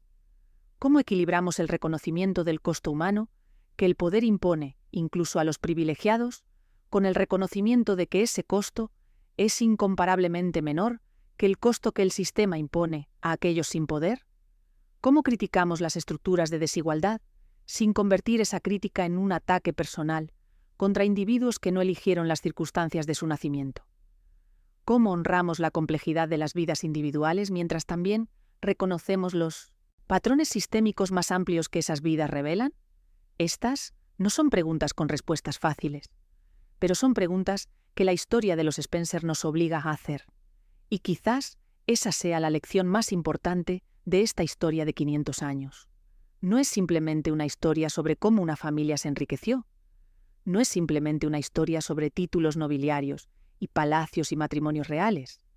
Es una historia sobre cómo funcionan los sistemas de poder, sobre cómo se perpetúan, sobre cómo atrapan tanto a los privilegiados como a los desposeídos, aunque de maneras muy diferentes. Es una historia sobre cómo la riqueza acumulada en una generación se convierte en estatus en la siguiente y en influencia política en la siguiente.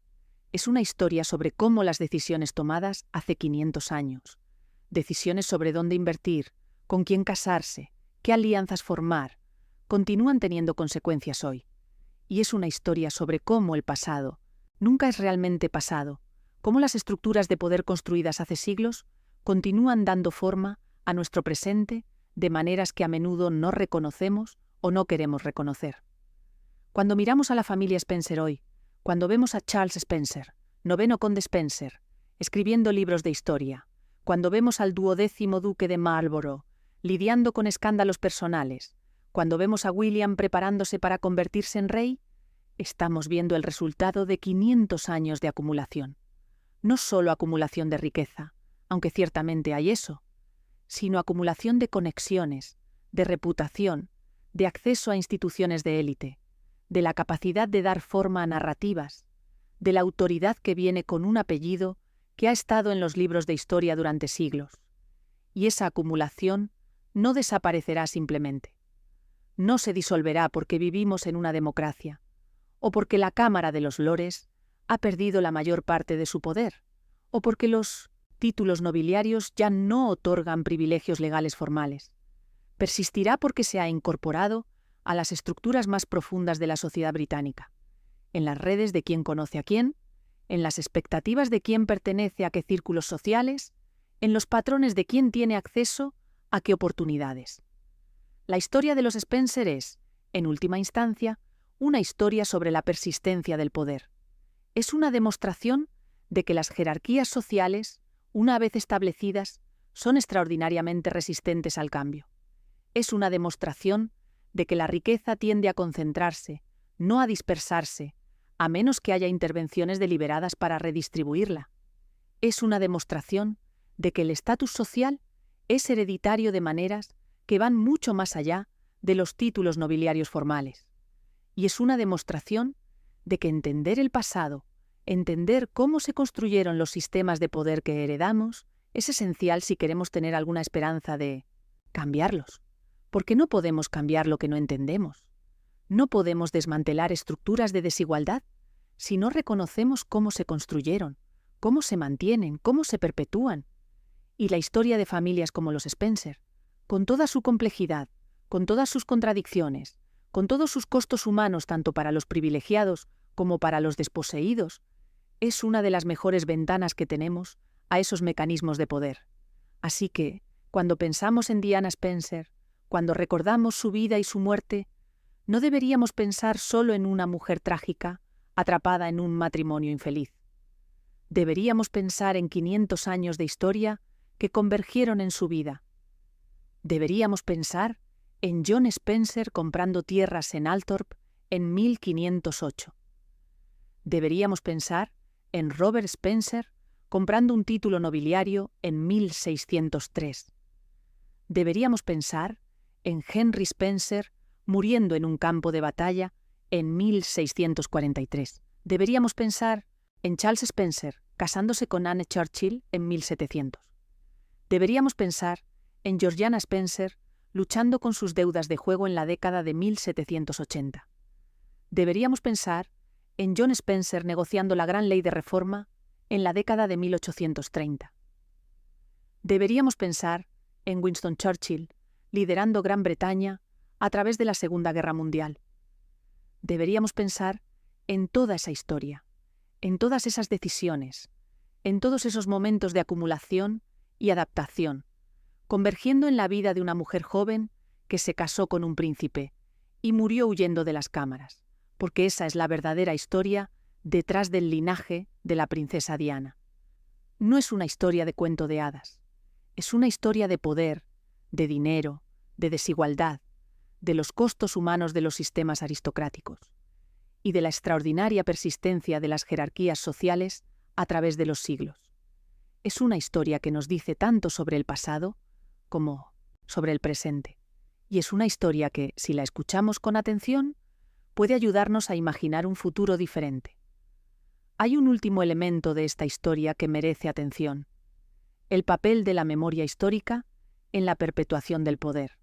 Porque la familia Spencer no solo acumuló riqueza y tierras, acumuló algo igualmente valioso, una narrativa, una historia sobre sí misma que ha sido contada y recontada durante generaciones, refinada y pulida hasta convertirse en parte del tejido cultural de Gran Bretaña. Esa narrativa es poderosa, precisamente porque es selectiva. Enfatiza ciertos aspectos de la historia familiar mientras minimiza u omite otros. Celebra a Winston Churchill como el salvador de la nación durante la Segunda Guerra Mundial, pero rara vez menciona sus opiniones sobre el imperio, sobre la India, sobre las poblaciones coloniales que consideraba inferiores.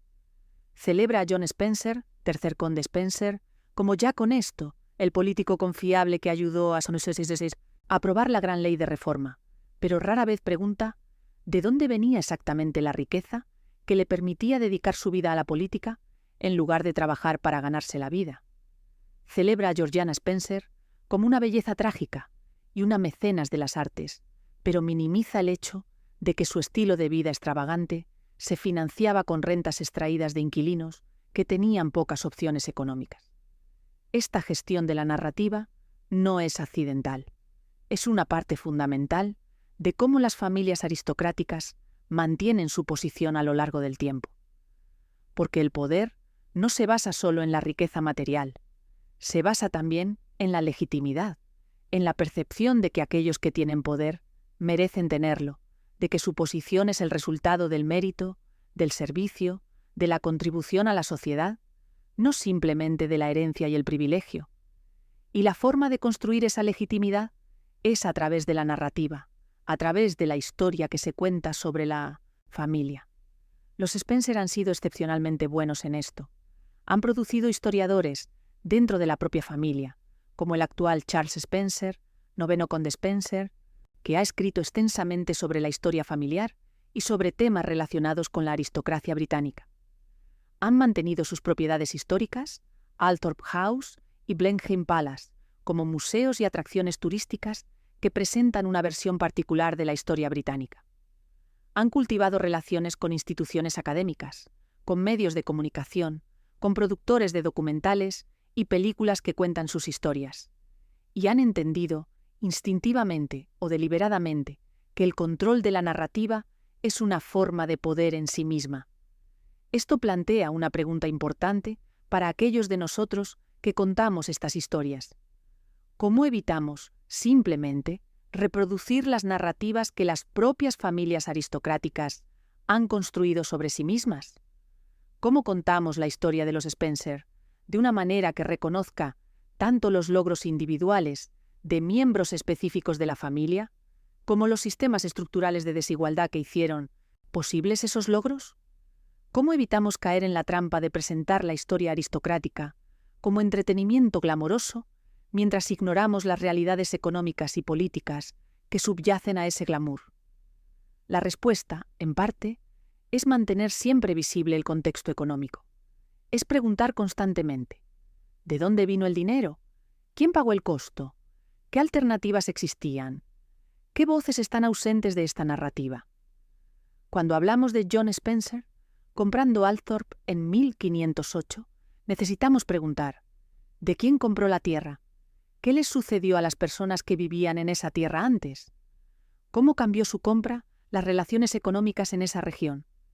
Cuando hablamos de Robert Spencer, comprando un título nobiliario en 1603, necesitamos preguntar: ¿por qué la corona estaba vendiendo títulos? ¿Qué dice eso sobre el estado de las finanzas reales? ¿Qué consecuencias tuvo la inflación de títulos nobiliarios para el sistema político británico en su conjunto? Cuando hablamos de los cercamientos que permitieron a los Spencer criar ovejas a gran escala, necesitamos preguntar: ¿qué les sucedió a los campesinos que fueron desplazados? ¿A dónde fueron? ¿Cómo sobrevivieron? ¿Qué alternativas económicas tenían? Cuando hablamos de Georgiana Spencer y su estilo de vida glamoroso, necesitamos preguntar: ¿quién cultivaba los alimentos que ella comía? ¿Quién hacía la ropa que usaba? ¿Quién mantenía las casas en las que vivía? ¿Cuánto se les pagaba? ¿Qué opciones tenían? Cuando hablamos de Winston Churchill, salvando a Gran Bretaña durante la Segunda Guerra Mundial, necesitamos preguntar: ¿qué estaba sucediendo simultáneamente en el Imperio Británico? ¿Qué papel jugó Churchill en la hambruna de Bengala de 1943 que mató a millones? ¿Cómo reconciliamos su heroísmo en un contexto con sus acciones en otro? Estas preguntas no son cómodas, no, hacen que las historias sean más simples o más fáciles de contar. Pero son necesarias si queremos entender realmente cómo funcionó y funciona el poder. Y hay otra dimensión de esta historia que merece consideración: el papel del género en la perpetuación de las dinastías aristocráticas. Porque a lo largo de toda la historia de los Spencer, las mujeres han jugado un papel fundamental, pero ese papel ha sido en gran medida invisible o ha sido distorsionado por las narrativas que se cuentan sobre ellas. Alice Spencer, que se casó con Ferdinando Stanley en 1579 o 1580, fue fundamental para elevar el estatus de la familia Spencer, al conectarla con la nobleza. Pero su historia se cuenta principalmente como una nota al pie, como un detalle genealógico. no como la historia de una persona con agencia, con deseos, con una vida propia. Anne Churchill, que se casó con Charles Spencer en 1700, fue igualmente fundamental. Su matrimonio creó la conexión entre los Spencer y los Churchill, que finalmente llevaría a una rama de la familia a obtener el ducado de Marlborough. Pero nuevamente, su historia se cuenta principalmente en términos de a quién se casó, no de quién era ella. Georgiana Spencer es una excepción parcial. Su historia se ha contado con más detalle, se han escrito biografías sobre ella, se han hecho películas sobre su vida, pero incluso esas narrativas tienden a centrarse en los aspectos más sensacionales de su vida, sus aventuras, sus deudas de juego, su apariencia física, en lugar de en sus contribuciones intelectuales, su mecenazgo de las artes, su participación en la política de su tiempo. Y luego está Diana, la mujer más fotografiada del mundo, la princesa del pueblo, el ícono global. Pero ¿cuánto sabemos realmente sobre Diana como persona, no como símbolo? ¿Cuánto de lo que sabemos ha sido filtrado a través de las lentes de los tabloides, de los documentales, sensacionalistas, de las narrativas que otros han construido sobre ella? La verdad es que las mujeres en familias aristocráticas han sido sistemáticamente tratadas como instrumentos de estrategia dinástica. Se casaban para formar alianzas, producían herederos para continuar las líneas familiares, gestionaban hogares para mantener el estatus social, pero rara vez se les permitía tener ambiciones propias, carreras propias, vidas que no estuvieran definidas por su relación con los hombres de sus familias. Y cuando intentaban romper esos moldes, como lo hizo Georgiana con su participación en la política, como lo hizo Diana con su trabajo caritativo y su voluntad de hablar públicamente sobre sus luchas, a menudo pagaban un precio alto. Georgiana murió relativamente joven, a los 48 años, debilitada por años de estrés y exceso. Diana murió a los 36, huyendo de fotógrafos. Estas no son coincidencias. Son consecuencias de un sistema que trata a las mujeres como activos, no como personas. Y este patrón continúa incluso hoy. Cuando miramos las discusiones sobre la familia real, sobre las esposas de los príncipes, sobre las expectativas que se colocan sobre ellas, vemos los mismos patrones jugándose nuevamente. Se espera que las mujeres que se casan con la realeza o con la aristocracia sean hermosas, elegantes, discretas. Se espera que produzcan herederos. Se espera que apoyen a sus esposos. Pero no se espera que tengan ambiciones propias, opiniones fuertes propias, vidas que no estén completamente subsumidas por sus roles como esposas y madres. Y cuando violan esas expectativas, como lo hizo Meghan Markle, la esposa del príncipe Harry, son castigadas por ello, criticadas despiadadamente en los medios, tratadas como problemáticas, como difíciles, como no aptas para el papel que se supone que deben desempeñar. La historia de los Spencer, entonces, no es solo una historia sobre clase y riqueza, es también una historia sobre género, sobre cómo el patriarcado se entrelaza con los sistemas de poder aristocrático, sobre cómo las mujeres han sido utilizadas para construir y mantener dinastías, mientras se les niega la agencia y la autonomía que se les concede a los hombres de esas mismas familias. Y esto nos lleva a una reflexión final sobre lo que significa estudiar y contar estas historias en el siglo XXI. Porque vivimos en un momento de profunda desigualdad económica. Vivimos en un momento en que la riqueza está más concentrada que en cualquier otro momento, desde la era dorada de finales del siglo XIX. Vivimos en un momento en que las dinastías familiares, no aristocráticas en el sentido tradicional, sino dinastías de multimillonarios, de magnates tecnológicos, de financieros, ejercen una influencia enorme sobre la política, sobre la economía, sobre la cultura, y las estrategias que estas nuevas dinastías utilizan para acumular y preservar su poder no son tan diferentes de las estrategias que los Spencer utilizaron hace 500 años. Invierten en activos que se aprecian con el tiempo. Forman alianzas estratégicas a través de matrimonios y asociaciones comerciales. Gestionan cuidadosamente su imagen pública a través del control de los medios y la filantropía estratégica. Utilizan su riqueza para acceder a instituciones de élite y para asegurar que sus hijos tengan las mismas ventajas. Se adaptan a los cambios en el entorno político y económico sin perder nunca su posición fundamental de privilegio. La diferencia es que ahora llamamos a esto emprendimiento, innovación, éxito empresarial, en lugar de aristocracia. Pero los mecanismos subyacentes son notablemente similares, y las consecuencias, la concentración de la riqueza, la perpetuación de las desigualdades, el costo humano para aquellos que quedan fuera de estos círculos de poder, también son similares. Entonces, ¿por qué estudiamos la historia de familias como los Spencer? No solo porque sus historias sean intrínsecamente fascinantes, aunque lo son. No solo porque estén llenas de drama, de intriga, de personajes coloridos, aunque lo están. Las estudiamos porque nos ayudan a entender cómo funcionan los sistemas de poder. Nos ayudan a ver los patrones que de otro modo podrían ser invisibles. Nos ayudan a reconocer que la desigualdad no es natural, no es inevitable, no es el resultado de diferencias innatas en el mérito o la capacidad. Es el resultado de sistemas específicos, de decisiones específicas, de estructuras que fueron construidas por personas y que pueden, en principio, ser reconstruidas de manera diferente por otras personas.